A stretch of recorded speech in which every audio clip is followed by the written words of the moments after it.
Good afternoon, welcome back to Linda's Kitchen. Today I have a very special treat. It is something that typically people would probably be afraid to make, but it is super simple. I'm making arancini, which in Italian it means rice balls.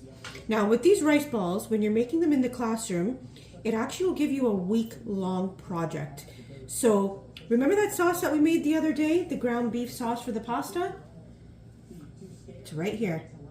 Except this time, when I made it, I added a few peas, which is very traditional for the arancini, okay? So you can make the sauce on day one. It could stay in the fridge a couple days. Super easy, okay? I've got here my mozzarella, my breadcrumbs, my Italian seasoned breadcrumbs, my egg,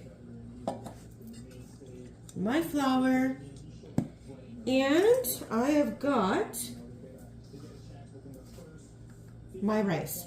Now, the way I do my rice, I make it very creamy. You don't have to, but you can actually make this the day before, because this is actually better the day before. When the rice is cold, it tends to stick more.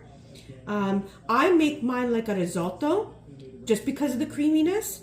Again, you don't have to. You can just use just plain boiled rice.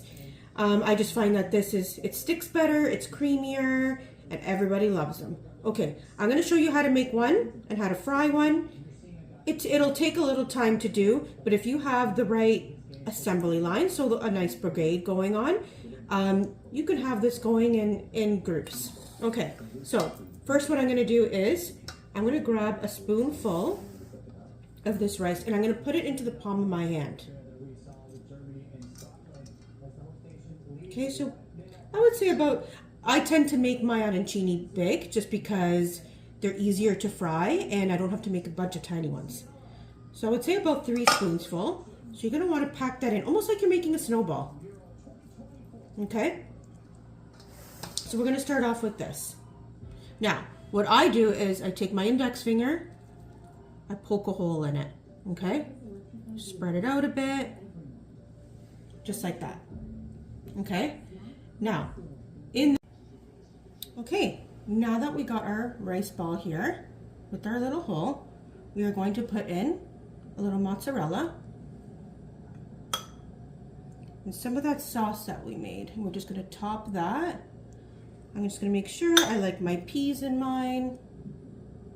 There we go. You can actually use your hand. You don't have to use a spoon, and you're going to scoop out some more rice, just like that. Do a tight little squeeze, make sure it's kind of put together there, and we're just going to top it, just like that, okay? Very gently, we're going to form it into a ball, just like that, like again I said, like a snowball. Make sure it's all compressed, not going to go anywhere. Now, typically at this stage, when you're doing it by yourself, it's a little harder, but when you have all your students all lined up, they can each take a section. One can make the balls, one can flour it, one can egg wash it, and one can breadcrumb it, right? So because I'm doing this by myself, I'm going to show you how to flour it.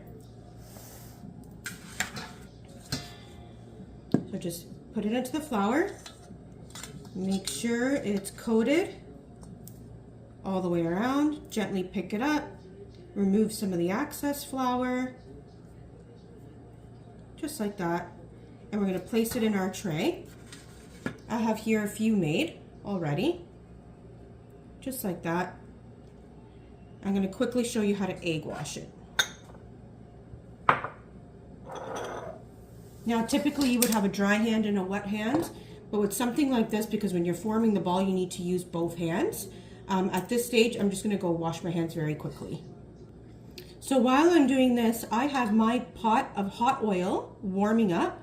We're not setting it to a boil. We're just slowly warming up the oil, and then I'm going to show you what it's like to put the rice balls inside the oil. Okay, so we're going to take the rice ball. At this point, you can use a dry hand and a wet hand. You're going to place it right into the egg wash, and you want to make sure it's completely coated in that egg wash. Gently lift up, remove some of the excess egg,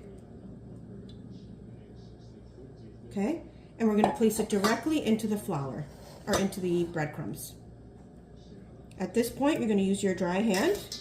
You wanna make sure that that rice ball is completely coated and breaded and ready to fry.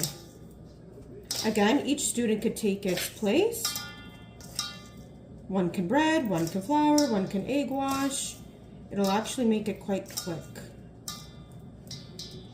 Just like that, okay? And I'm gonna show you what it's like to fry. Okay, here I have my pot heating up with hot canola oil. Now, you can use vegetable oil.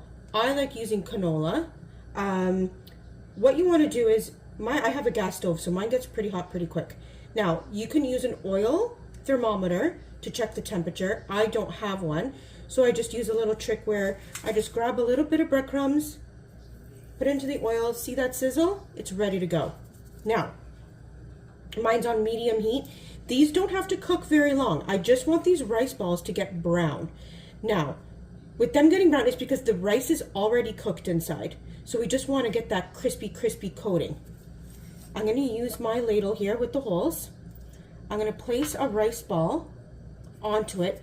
Why do I do that? I'm not going to toss a ball into hot oil. That's going to splatter, it's going to burn, it's going to cause a kitchen fire. So this is the safe way, just to slowly put it into the hot oil. Now, remember, my handle is facing the other direction, so that way nothing's impeding it. I'm not going to spill the oil, I'm not going to hit the pot by accident. Okay, here we go. Slowly into the hot oil.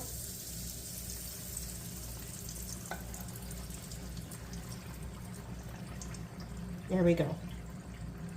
I have my pan here with my paper towel, so that when I take them out, it'll catch all that oil and absorb it, so your oil drip pan. I'm gonna wait a couple minutes. Again, you could stick this in the ladle just to see where it's at. Perfect. So less than 5 minutes. Let's do another one. Again, be careful, this gets super hot as well. So you can wait a couple minutes to place your other rice ball on it. There we go. Let's put it into the hot oil very slowly.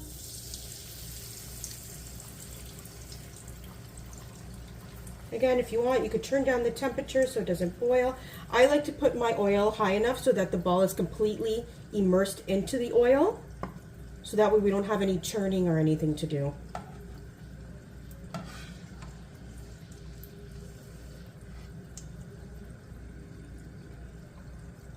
Okay, that should be good.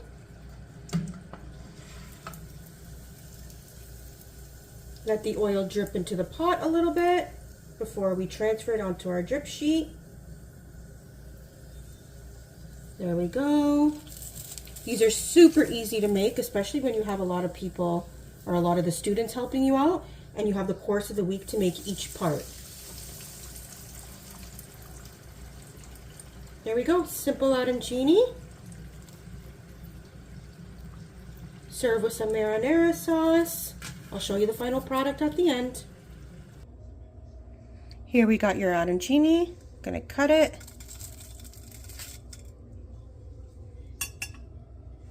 With your marinara sauce. Bon appetit.